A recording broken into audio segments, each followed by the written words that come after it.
ನಾವೆಲ್ಲರೂ ಮನುಷ್ಯರು. ಎಲ್ಲರಿಗೂ ಕಷ್ಟಗಳಿದ್ದೇ ಇರುತ್ತವೆ.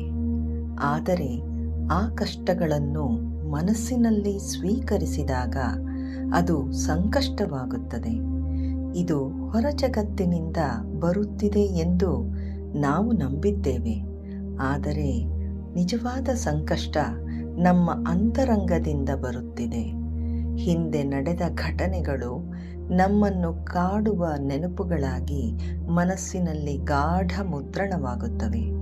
ಈ ಮುದ್ರಣಗಳು ಪದೇ ಪದೇ ಮನಸ್ಸಿಗೆ ಬಂದು ತೊಂದರೆ ಕೊಡುವುದಲ್ಲದೆ ಸಂವತ್ಸರಗಳು ಉರುಳಿದರೂ ಕರಗುವುದಿಲ್ಲ, ಮತ್ತೆ ಮತ್ತೆ ಮರುಕಳಿಸುತ್ತವೆ. ಆದರೆ ಇದಕ್ಕೊಂದು ದಾರಿ ಇದೆ. ಮೌನೀಕರಣದಿಂದ ಈ ಮುದ್ರಣಗಳನ್ನು ಬೇರು ಸಮೇತ ನಿರ್ಮೂಲ ಮಾಡಬಹುದು. ಮೌನ ಎಂದರೆ ಮಾತಿನ ಮೌನ ಅಲ್ಲ, ಮನಸ್ಸಿನಲ್ಲಿ ಯೋಚನೆಗಳಿಲ್ಲದ ಮೌನ. ಯಾವ ವಿಚಾರ ಬಂದರೂ ಗಮನ ಕೊಡದೆ ಕೇವಲ ಒಬ್ಬ ವೀಕ್ಷಕನಾಗಿ ಇರುವುದೇ ಈ ಪದ್ಧತಿ.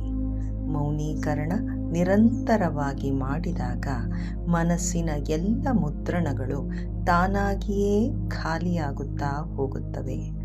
ಆ ಕ್ಷಣದಲ್ಲಿ ಹೊರಗೆ ನಡೆಯುವ ಘಟನೆಗಳು ಕೇವಲ ಘಟನೆಗಳಾಗಿ ಉಳಿಯುತ್ತವೆ.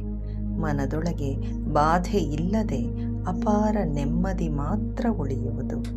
ಹೊರ ಜಗತ್ತಿನ ಪರಿಹಾರಗಳು ತಾತ್ಕಾಲಿಕ.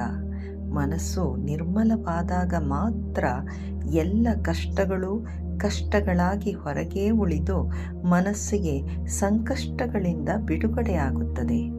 ಇದರಿಂದ ಮನಸ್ಸು ಯಾವಾಗಲೂ ನೆಮ್ಮದಿಯಿಂದ ಇರುತ್ತದೆ.